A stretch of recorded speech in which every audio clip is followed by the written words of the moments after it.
Kwa hiyo leo, mada ya mjadala ni, je, maumivu ya tumbo katika wiki ya kwanza ya ujauzito ni kawaida au sio kawaida? Wakati mwingine unapopata maumivu madogo ya tumbo, inaweza kuwa ni kawaida kutokana na upandikizaji wa kijusi. Lakini kama maumivu haya yataongezeka zaidi, basi unapaswa kumwona daktari kwa sababu inaweza kusababisha mimba kutoka.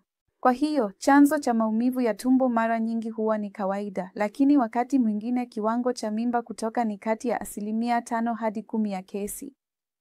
Sababu nyingine za kawaida ni pale unapokuwa na kichefuchefu au unatapika. Hiyo pia inaweza kusababisha maumivu ya tumbo la chini. Sababu zisizo za kawaida ni mimba ya nje ya mfuko wa uzazi au uvimbe kwenye mfuko wa mayai. Wakati mwingine, kuvutika kwa mishipa ya mviringo ya tumbo kunaweza pia kusababisha aina hizi za maumivu. Lakini kwa vyovyote vile, unapopata aina hizi za maumivu, jambo bora ni kumwona daktari au kwenda hospitali iliyo karibu. Asante.